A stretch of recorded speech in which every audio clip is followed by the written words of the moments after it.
Hi friends and families, welcome back to my channel. India வந்ததுக்கு அப்புறம் பாத்தீங்கன்னா ஒவ்வொரு வாரமே பாத்தீங்கன்னா ஃப்ரெண்ட்ஸ் வீட்டுக்கு போறது, ரிலேட்டிவ்ஸ் வீட்டுக்கு போறதுன்னு சுத்தமா டைமே இருக்க மாட்டேங்குது.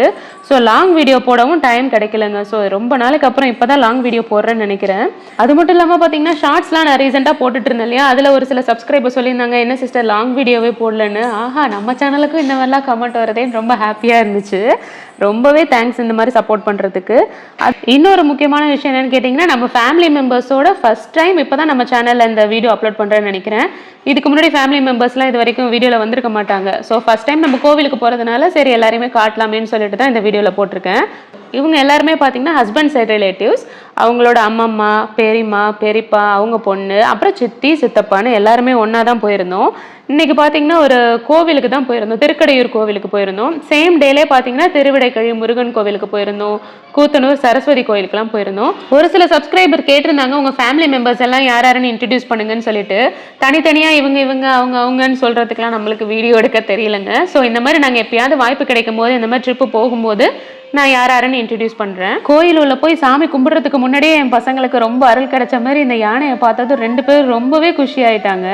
ஒரு சில பெரிய கோயில்ல பாத்தீங்கன்னா இந்த மாதிரி யானை, பசு இந்த மாதிரி எல்லாமே என்ட்ரன்ஸ்ல வச்சிருப்பாங்க. இந்த மாதிரி பெரிய பெரிய கோயில்ல எதுக்காக இந்த யானை, பசு இந்த மாதிரிலாம் என்ட்ரன்ஸ்ல வச்சிருக்காங்க அப்படின்னா, நம்ம கடவுளை உள்ள போய் வணங்குறதுக்கு முன்னாடி இந்த மாதிரி வாயில்லாத ஜீவராசிகளுக்கு வந்து நம்ம சாப்பாடு கொடுத்துட்டு போனோம்னா ரொம்பவே நல்லது, புண்ணியம் செய்யணும்னு சொல்லுவாங்க. அதுக்காக தான் இந்த யானைக்கு, இந்த பசுவுக்குலாம் இந்த அகத்திக்கீரை, யானைக்கு தேவையான கரும்பு, இந்த அன்னாசி பழம் இந்த மாதிரிலாம் கொடுத்துட்டு உள்ள போய் சாமியை கும்பிடுவாங்க. ஆனா இப்ப பாத்தீங்கன்னா ரீசெண்டா யாரோ யானைக்கு அன்னாசி பழத்துல ஏதோ ஊசி வச்சு கொடுத்துட்டதாகவும் அதுக்கப்புறத்துல இருந்து ஸ்டாப் பண்ணிட்டாங்களாம். இந்த கொரோனா டைம்ல தான் இந்த இஷ்யூ நடந்திருக்கு. ஸோ அதுலேருந்து பார்த்தீங்கன்னா இந்த பழம் வாங்கி கொடுக்கறதெல்லாம் ஸ்டாப் பண்ணிட்டாங்க.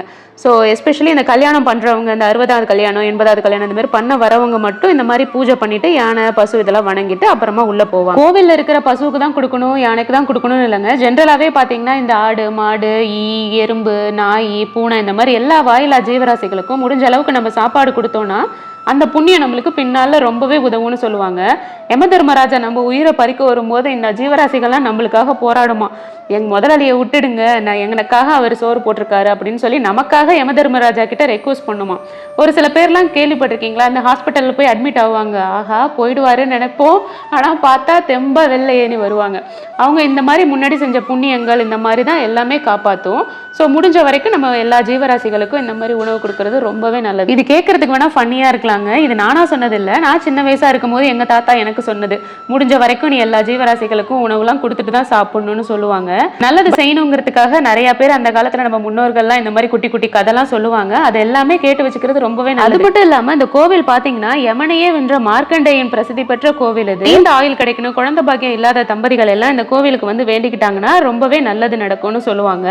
அது யார் அந்த மார்க்கண்டேயன், அவர் எப்படி யமனை வென்றாருன்ற கதைலாம் நான் சின்ன வயசுல கேள்விப்பட்டிருக்கேன். ஒருவேளை உங்களுக்கு விருப்பம்னா நீங்க அந்த வீடியோவை கண்டினியூ பண்ணுங்க. அந்த காலத்துல பாத்தீங்கன்னா மிருகண்டர், மருதுவதின்னு 2 தம்பதிகள் இருப்பாங்க. அவங்க பாத்தீங்கன்னா 2 பேருமே சிவபக்தர்கள்.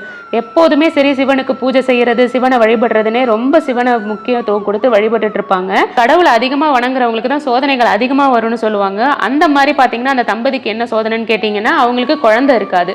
ஸோ குழந்தை வரம் வேண்டி சிவபெருமான வழிபடுவாங்க. அந்த தவத்துல மயங்கி சிவபெருமான் வந்து வரம் தர வருவாரு. உங்களுக்கு என்ன வரம் வேணும் அப்படின்னு கேட்கும்போது அவங்க சொல்லுவாங்க இந்த மாதிரி குழந்தை வேணும்னு சொல்லிட்டு. பெருமாள் வந்து 2 ஆப்ஷன் கொடுப்பாரு. ஒன்று என்னன்னு பார்த்தீங்கன்னா 100 குழந்தைங்க, ஆனால் 100 குழந்தைங்களும் முட்டாள் குழந்தைங்க. இன்னொரு குழந்தை பார்த்தீங்கன்னா அறிவான குழந்தை, ஆனால் 16 வருஷம் மட்டுமே அந்த குழந்தைக்கு ஆயுள் அப்படின்னு சொல்லுவாங்க. கொஞ்சம் கூட யோசிக்காம மிருகண்டர் என்ன பண்ணுவார், ஒரே புத்திசாலி குழந்தை 16 வருஷம் இருக்கிற குழந்தை எனக்கு போதும்னு சொல்லி அந்த நிமிஷத்துல வாங்கிடுவாரு. அந்த குழந்தை வரத்தையும் சிவபெருமான் அவருக்கு கொடுத்துருவாங்க. அந்த அருள்னால பார்த்தீங்கன்னா அவங்களுக்கும் ஒரு குழந்தை பிறக்கும். அவர் தான் மார்க்கண்டேயன். அவர் ரொம்ப காலமா ரொம்ப அந்த குடும்பமே சந்தோஷமா வாழ்ந்துட்டு இருப்பாங்க. ஆனா அந்த 15வது வயசு முடியும் போது இந்த அம்மா அப்பா 2 பேரும் பேசிக்கிட்டு இருப்பாங்க. 15 குழந்தைக்கு 15 வயசு ஆயிடுச்சு, இன்னும் 1 வருஷம் தான் இருக்க போறான்னு சொல்லி ரொம்ப வருத்தப்பட்டு பேசிக்கிட்டு இருப்பாங்க.